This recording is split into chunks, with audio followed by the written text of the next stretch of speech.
உங்களுக்கு எப்போதுமே புதிய விஷயங்களை கற்றுக்கொள்வதில் அலாதி பிரியம் என்பது எங்களுக்கு தெரியும். அதனால் உங்களுக்காகவே பிரத்யேகமாக தயாரிக்கப்பட்ட இந்த ஆழமான அலசலுக்கு உங்களை வரவேற்கிறோம். ஆமா, இன்று நாம் பேசப்போகும் விஷயம் உண்மையிலேயே உங்களை ஆச்சரியத்தில் ஆழ்த்தப் போகிறது. கண்டிப்பா. அதாவது 1700 ஆண்டுகளுக்கு முன் ஒரு மாபெரும் சாம்ராஜ்யம் 3 சாமானியர்களின் தலையை வெட்டி வீழ்த்தியது. அவர்கள் செய்த குற்றம் அந்த நாட்டின் சட்டதிட்டங்களுக்கு புறம்பாக தங்களின் சொந்த நம்பிக்கையில் பிடிவாதமாக இருந்ததுதான். ம், ஒரு மிகப்பெரிய அதிகாரத்தை எதிர்த்து நின்ற சாதாரண மனிதர்கள். ஆமா. ஆனா இப்ப பாத்தீங்கன்னா, இத்தாலியில் உள்ள வெனாஃப்ரோ என்ற நகரத்தின் பிரம்மாண்டமான தேவாலயத்தில் அதே மனிதர்களின் கல்லறையிலிருந்து புனித மன்னா என்றொரு மர்மமான திரவம் சுரப்பதாக மக்கள் நம்புகிறார்கள். அன்றைய தேசத்துரோகிகள், இன்றைய காவல் தெய்வங்கள்.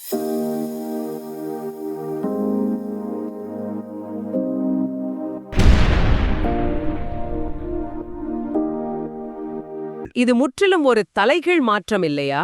சரியா சொன்னீங்க. இந்த கதை எப்படி இப்படி தலைகீழாக மாறியது? இதை பற்றித்தான் இன்று நாம் ஆழமாக அலசப் போகிறோம். இன்று நம்மிடம் உள்ள ஆதாரங்கள் வெறும் செவிவழி கதைகள் அல்ல. பண்டைய ரோமானிய விசாரணை ஆவணங்கள், கத்தோலிக்க திருச்சபையின் அதிகாரப்பூர்வ குறிப்புகள், எல்லாவற்றுக்கும் மேலாக மாபிலான் மற்றும் ரூயினாட் ஆகியோரின் வரலாற்று தொகுப்புகளை நாம் இன்று பார்க்கப் போகிறோம். நிகாண்டர், மார்ஷியன் மற்றும் டாரியா ஆகியோரின் உண்மையான விசாரணை பதிவுகள் நமக்கு கிடைத்துள்ளன.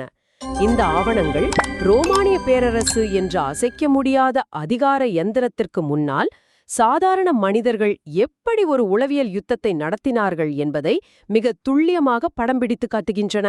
சரி, அந்த உளவியல் யுத்தம் எப்படி தொடங்கியது என்பதை புரிந்து கொள்ள நாம் கிபி 303ஆம் ஆண்டுக்கு பயணிக்க வேண்டும். மோசியா மாகாணத்தில் உள்ள டுரோஸ்தொரம், அதாவது இன்றைய பல்கேரியாவின் சிலிஸ்ட்ரா என்ற இடத்திலிருந்த இராணுவ கோட்டையில் நிகாண்டரும் மார்சியனும் ரோமானிய படைவீரர்களாக பணியாற்றிக் கொண்டிருக்கிறார்கள். அது பேரரசர் டயோக்ளீஷியன் மற்றும் மேக்சிமியன் ஆகியோரின் ஆட்சிக் காலம். அப்போதுதான் வரலாற்றில் மிகவும் கொடூரமான மாபெரும் துன்புறுத்தல் தொடங்குகிறது. ஆமா, கிரேட் பெர்சிக்யூஷன்னு சொல்வார்கள். படைவீரர்கள் அனைவரும் கட்டாயமாக ரோமானிய கடவுள்களுக்கு பலியிட வேண்டும், அதை மறுத்தால் மரண தண்டனை என்ற சட்டம் அமலுக்கு வருகிறது. இது ஒரு சாதாரண சட்டம் அல்ல, உயிரை பறிக்கும் சட்டம். கண்டிப்பா. சரி, இதை கொஞ்சம் விரிவாக பார்ப்போம். இதை நீங்கள் எப்படி புரிந்து கொள்ளலாம் என்றால், நீங்கள் பல வருடங்களாக பணிபுரியும் ஒரு நிறுவனம் திடீரென்று ஒரு நாள் உங்களை அழைத்து உங்களின் அடிப்படை நம்பிக்கைகளை பொதுவெளியில் கைவிடச் சொல்கிறது. அப்படி செய்யாவிட்டால் வேலை போவது மட்டுமில்லாமல் மரண தண்டனையும் கிடைக்கும் என்றால் எப்படி இருக்கும்? இதுதான் அந்த வீரர்களுக்கு நேர்ந்தது. நினைத்து பார்க்கவே பயங்கரமா இருக்கு. இது எவ்வளவு பெரிய மன உளைச்சலை உருவாக்கும். இதை ஒரு பரந்த கண்ணோட்டத்தோடு ஒப்பிட்டு பார்த்தால் அந்த மன உளைச்சலுக்கான காரணத்தை ரோமானியர்களின் அரசியல் கட்டமைப்பிலிருந்து நாம் பார்க்க வேண்டும். ரோமானியர்களை பொறுத்தவரை மதம் என்பது ஒரு தனி மனிதனின் ஆன்மீக தேடல் அல்ல. பின்னே அது என்னவாக இருந்தது? அது அரசின் பாதுகாப்பு சம்பந்தப்பட்ட விஷயம். அவர்கள் பாக்ஸ் தியோரம், அதாவது கடவுள்களின் அமைவி என்ற ஒரு தத்துவத்தை நம்பினார்கள். சாம்ராஜ்யத்தில் உள்ள அனைவரும் ரோமானிய கடவுள்களுக்கு சடங்குகளை செய்தால் மட்டுமே கடவுள்கள் ரோமை பாதுகாப்பார்கள் என்று அவர்கள் உறுதியாக நம்பினார்கள். ஓ, அப்போ அது ஒரு தேசிய பாதுகாப்பு விவகாரம். ஆமா, நீங்க வீட்ல எந்த கடவுளை வேணுமானாலும் கும்பிட்டுக் கொள்ளலாம். ஆனால் பொதுவெளியில் அரசனுடைய கடவுளுக்கு சில துளிகள் மதுவையோ அல்லது தூபத்தையோ பலியாக செலுத்த வேண்டும். இது ஒரு மதச்சடங்கு என்பதை விட அரசுக்கு செலுத்தும் விசுவாச பிரமாணம் போன்றது. ஒரு லாயல்டி ஓத் மாதிரி சொல்றீங்க. சரியாக சொன்னீங்க. இதை செய்ய மறுப்பது என்பது ரோமானிய பேரரசின் தேசிய பாதுகாப்பிற்கே அச்சுறுத்தலாக பார்க்கப்பட்டது. ஆஹா, ரோமானியர்களுக்கு இது தேசிய பாதுகாப்பு. ஆனால் அந்த படை வீரர்களான நிகாண்டருக்கும் மார்சியனுக்கும் இது முற்றிலும் வேறுபட்ட ஒன்று. ஏனென்றால் ஆரம்பகால கிறிஸ்தவத்தின் முதல் கட்டளை கடவுளுக்கு மட்டுமே விசுவாசம் என்பது. உண்மைதான். ஒரு புறம் உயிரை கேட்கும் பேரரசு, மறுபுறம் ஆன்மாவை கேட்கும் நம்பிக்கை. இந்த முரண்பாடுதான் அவர்களை ஆளுநரான மாக்சிமஸ் முன்பு குற்றவாளிகளாக கொண்டு வந்து நிறுத்துகிறது. மாபல்லானின் ஆவணங்களில் உள்ள அந்த விசாரணை பதிவுகளை படிக்கும்போது எனக்கு உண்மையிலே ஆச்சரியமாக இருந்தது. ஆளுநர் மாக்சிமஸ் பேரரசரின் கட்டளைப்படி பலியிடுங்கள் என்று கூறும்போது நிகாண்டர் சொல்லும் பதில் என்ன தெரியுமா? அவர் என்ன சொன்னார்? மரங்களுக்கும் கற்களுக்கும் பயந்து அழியாத கடவுளை நான் கைவிட முடியாது என்று முகத்திற்கு நேராக மறுக்கிறார். ஒரு மாபெரும் சாம்ராஜ்யத்தின் பிரதிநிதியை பார்த்து இப்படி சொல்லியிருக்கிறார்கள் என்றால் அந்த நீதிமன்றத்தில் எவ்வளவு பெரிய பதற்றம் உருவாகியிருக்கும். அந்த பதற்றத்தின் விளைவுதான் அவர்களுக்கு விதிக்கப்பட்ட 20 நாட்கள் சிறைவாசம். ஆளுநர் மாக்சிமஸ் உடனடியாக அவர்களுக்கு மரண தண்டனை விதிக்கவில்லை. இதை நாம் கவனிக்க வேண்டும். ஏன் உடனே கொன்றுக்கலாமே? ஏன்னா ரோமானிய அதிகாரிகளின் நோக்கம் கிறிஸ்தவர்களை கொல்வதல்ல, அவர்களை மனம் மாறச் செய்வதுதான். அவர்களை பொறுத்தவரை மனம் மாறி பலியிடுபவர்கள் அரசின் வெற்றிக்கான சான்றுகள். அதனால் அந்த 20 நாட்கள் சிறைவாசம் என்பது ஒரு வகையான உளவியல் சித்திரவதை. பசி, தனிமை, மரணத்தின் பயம் இவையெல்லாம் சேர்ந்து அவங்க உறுதியை உடைத்துவிடும் என்று ஆளுநர் கணக்கு போட்டார். ஆமாம், ஆனால் நடந்தது வேறு. 20 நாட்களுக்குப் பிறகு மீண்டும் விசாரணை நடக்கிறது. இப்போது ஆளுநர் முன் அந்த வீரர்களின் மனைவிகளும் வருகிறார்கள். இங்கேதான் விஷயம் மிகவும் சுவாரஸ்யமாகிறது. மார்சியனுக்கு ஒரு மனைவி மற்றும் ஒரு கைக்குழந்தை இருக்கிறது. நிகாண்டரின் மனைவி பெயர் டாரியா. மரண தண்டனை உறுதியாகப் போகிறது என்ற நிலையில் மார்சியனின் மனைவி கதறி அழுகிறார்.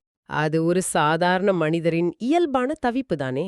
ஆமா, தன் காலில் விழுந்து, வேண்டாம், எனக்காகவும் நம் குழந்தைக்காகவும் உயிரை காப்பாற்றிக் கொள்ளுங்கள், பேரரசர் சொல்வதைச் செய்து விடுங்கள் என்று கெஞ்சுகிறார். ஆனால் நிகாண்டரின் மனைவியான டாரியாவின் செயல் முற்றிலும் மாறுபட்டது. டாரியா என்ன செய்தார் என்பதைச் சொல்லும் முன் அந்த சூழலை நாம் முழுமையாக புரிந்து கொள்ள வேண்டும்.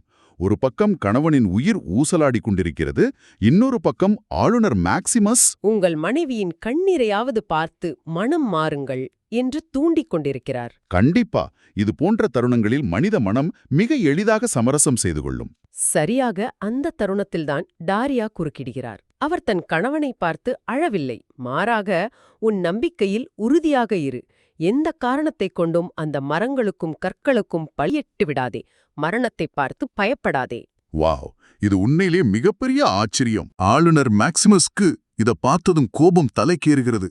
அவர் டாரியாவை பார்த்து, பொல்லாத பெண்ணே, உன் கணவன் சாவதை நீயே விரும்புகிறாயா என்று கத்துகிறார்.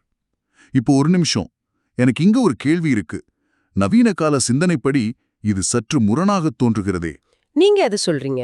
ஒரு மனைவி தன் கணவனின் மரணத்தை எப்படி ஊக்குவிக்க முடியும்? எந்த கொள்கைக்காக இருந்தாலும் தன் கண் முன்னால் கணவனை மரண மேடைக்கு அனுப்புவது என்பது கொஞ்சம் தீவிரமான மனநிலையாக தெரியவில்லையா? கவர்னர் மேக்சிமஸ் அவளை பொல்லாத பெண் என்று திட்டியதில் ஆச்சரியமில்லை. இது ஒரு முக்கியமான கேள்வியை எழுப்புகிறது. இன்று நாம் வாழும் சமூகத்தில் உயிருடன் இருப்பதே மிக உயர்ந்தபட்ச இலக்காக பார்க்கப்படுகிறது. ஆனால் டாரியாவின் செயலை நாம் 21ஆம் நூற்றாண்டு மனிதர்களின் கண் கொண்டு அளவிடக்கூடாது. ஓ, அவங்களோட மைண்ட் செட் வேறையா இருந்ததா? ஆமா, ஆரம்பகால கிறிஸ்தவர்களின் தத்துவவார்த்த பார்வையில் மரணம் என்பதற்கான வரைவிலக்கணமே வேறு. டாரியாவை பொறுத்தவரை ரோமானியர்கள் தன் கணவனை சித்திரவதை செய்து கொள்வது அவனது உலக வாழ்வின் முடிவாக இருக்கலாம், ஆனால் அது அவனது நித்திய ஜீவனுக்கான, அதாவது நிரந்தரமான ஆன்மீக வாழ்வுக்கான நுழைவாயில். அப்போ அவளுக்கு மரணம் ஒரு முடிவே இல்லைன்னு சொல்றீங்க? சரியா சொன்னீங்க. அவளின் பார்வையில் உண்மையான எதிரி ஆளுநர் மேக்சிமஸ் அல்ல, தன் கணவனை சமரசம் செய்ய வைத்து அவனது ஆன்மாவை அழிக்க நினைக்கும் அந்த தத்துவம்தான் எதிரி. ஆக டாரியா கணவன் சாவத விரும்பவில்லை, தன் கணவன் அவனது கடவுளோடு நிரந்தரமாக வாழ்வதையே அவள் விரும்பினாள். உலகத் தேவைகளுக்கும் ஆன்மீக தேவைகளுக்கும் இடையிலான பெரும் வித்தியாசத்தை இது காட்டுது. இந்த ஆழமான பார்வையை ஆளுநர் மேக்சிமஸால் ஒருபோதும் புரிஞ்சு கொள்ளவே முடியல. ஆமா, அந்த தத்துவார்த்த புரிதல்தான் அவர்களை எந்த பயமுமின்றி மரண மேடைக்கு அழைத்துச் சென்றிருக்கிறது. கிபி 303 ஜூன் 17 அன்று நிக்காண்டர் மற்றும் மார்ஷியன் ஆகிய இருவருக்கும் மரண தண்டனை நிறைவேற்றப்படுகிறது. அவங்க பல்கேரியாவில் உள்ள துருஸ்டோரம் நகரின் கொடூரமான சிறையிலிருந்து வெளியே கொண்டு வரப்பட்டு தலை துண்டிக்கப்பட்டு கொல்லப்படுகிறார்கள்.